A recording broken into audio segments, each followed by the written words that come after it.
Parents, if your child is having challenges staying focused, paying attention, staying calm, you're not alone. The nation's report card has reported that majority of our students have graduated from high school without the self-advocacy skills that we once had. Also, 80% of parents are saying they're concerned about their child's emotional well-being.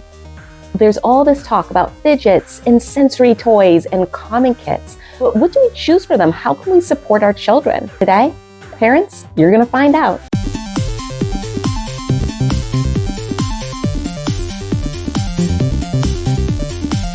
All right, so fidgets are the craze nowadays. Everyone loves talking about them. Everyone loves using them, and some work and some don't work. And I found that many parents like you are just left kind of confused of, okay, what can I do to help my child stay focused and stay calm and sit still and it not be distracting? And that's the key right there. God has created each one of us so unique and so beautiful that a fidget that may work for one child will not work for another. So just a quick definition of a fidget. A fidget is something that's supposed to help you keep calm and focus on the task. So if you're using a fidget and it's distracting you from the task on at hand, whether that's homework or listening to a teacher, then it's not a fidget. It's just simply a play toy. So there could be a lot of fidgets that are just play toys. For instance, this for me. I love these poppets. Nothing wrong with them. For a lot of kids, they can work to keep you focused, but for me, all I want to do is stare at this, so I'm totally distracted. So for me, this is a play toy and it's not a fidget. Once we've now understood the definition of a fidget, let's then look and think about what works for our child. So the first thing that you're going to want to do is include your child and understand the focus of a fidget isn't just to get through the current task at hand, but something even greater, helping your child self-advocate. Like I said at the very beginning, that reports have come out showing that there's been a decrease of children being able to self-advocate who recently graduated from high school. And it's so important we teach our children this wonderful, important skill, because without it, they're not going to be able to work well at their job and for what God has for them in the future. And us parents, I know that we care so much about not just how our child is doing today, but that they have the bright, fulfilling future ahead of them.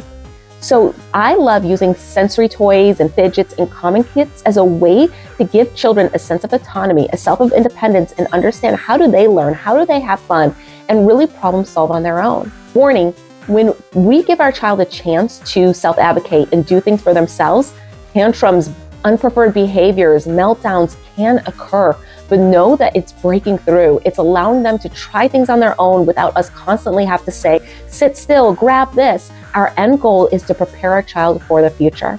The first thing you're going to want to do is partner with your child. Let them know what the fidgets, what the calming kits, what the sensory toys are for, and let them try out different ones. And we can do this by just going into a store and trying a couple of products. We can sit and cruise online shopping like Amazon with them and have them partner and see what works best for them. You can tell them to try a couple of things. That is the best way to get started, is just come up with a nice collection. Also, kids learn best from us. It's important to show them things that work for you. So for instance, for me, I love using something hard. So by my work desk, I keep what my mom gave me, and it's just this hard little thing. And what I do is I just play with it. I just push it down. And so when we're using a fidget, it's totally common. Some parents, we tap our pen on our head or we curl our hair. Let them know that it's totally natural to desire some movement, but it is not supposed to distract you. It's supposed to keep you focused. And so a fidget, how it's supposed to work is it's supposed to go in my lap. So a lot of times, like right now, I do online teaching. I use my fidget, but nobody sees it. It's not distracting me. It's not distracting others. So that's a great way to involve your child, is let them know that it's common and just let them know about your little quirks or your fidgets that you use to stay focused. Now, another thing is getting that list, that supplies that you have together and taking it to a store and having your child pick out the container, the purse, the bag, so that they now come in, they're buying into this, they're enjoying it. They now get to be part of the decision of not only choosing what goes in it, but then choosing the bag so that they're going to love to bring it around. So I did this with my daughter, and this is what she grabbed. It was just something she loved at the store. I gave her a $20 budget, and then we brought all our items to the store with us just to make sure that the item that she picked fit everything that she wanted. So again, this is all about partnering with our kids. This is all about being forward focused. God is prophetic and he's always speaking into our future. And as parents, we do the same too. We desire our child to do so well in life that all these little things that we do aren't just about getting a good grade or getting through homework. It's about preparing them for all that God has for them so that they could be successful.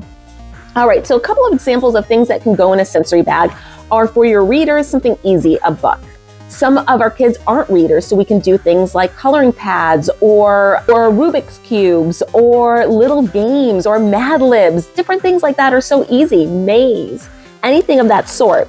Then there should be something that's creative to them. So like a set of blocks, building blocks, or larger Legos, or some of the string that you can use to tie together. So things that are just going to really drive creativity and also use their hands. Because another thing with the Common Kit is we really want our child's hands moving so that they are getting the stimulation that they need, and it's also helping their brain. They're becoming more creative. Another thing that we have in our bags, mine and my daughter's, whatever kits we bring, is a timer, because there might be situations where I need to take a phone call in the car and she wants to talk.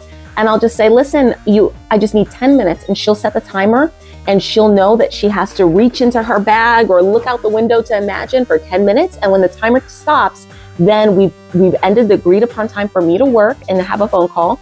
And then she and I can go back to talking. So timers are a great way to teach self-advocacy and problem solving, because it gives them a set time, lets them know that the time is going to end, this isn't going to be forever, and gives them that sense of independence. And this can work anywhere. I mean, you can take this to the grocery store and be like, okay, so we're going to be in here for 45 minutes. Go ahead and set that alarm so that they can feel empowered and have something to do. Many of our kids who are labeled as distracted, bad behavior, are really just bored. They're super creative. So giving them something that they could be responsible for is going to make them feel so great and so empowered. All right, so the last thing I want to mention is cards for encouragement. So for us to be successful, we have to be encouraging, edifying, and uplifting. And the way we do this is by giving our children something to declare out of their mouth, some truth, that if they're facing an emotional situation or anything difficult, that instead of looking at the problem, they can focus on their true identity. And so you can put things like scripture and have it written out. And so when your child is feeling emotional or they're having a hard moment, have them reach into their bag and read it, declare it over themselves. It could be something that they memorize, or it could just be compliments. Like, I love you because, or you are smart, or you are beautiful. You know, it's a myth that we think that we have to keep pointing out the problem, but if we keep pointing out who they truly are, all those problems, all those lies will fall off. And yes, there is a time to discipline and directly point at a problem and work towards a solution. But many times when our child is feeling overwhelmed, whether it's during homework or in the car or a public setting, it's just a time to declare who they really are, get through the hard moment, and then there'll be an opportunity later on to have that sit down and talk through expected and unexpected behaviors. All right, so I'm believing that was helpful for you. And if you're needing some additional support, I'm here to help. At Try Joyful Learning Center, I provide online transformative tutoring for K-8 students. A bit about my approach: I seamlessly integrate academics, social skills, and life skills. My mission is to ignite a love for learning in our youngest scholars and give them the tools they need to thrive in the bright, fulfilling future God has planned for them. Until next time, bye.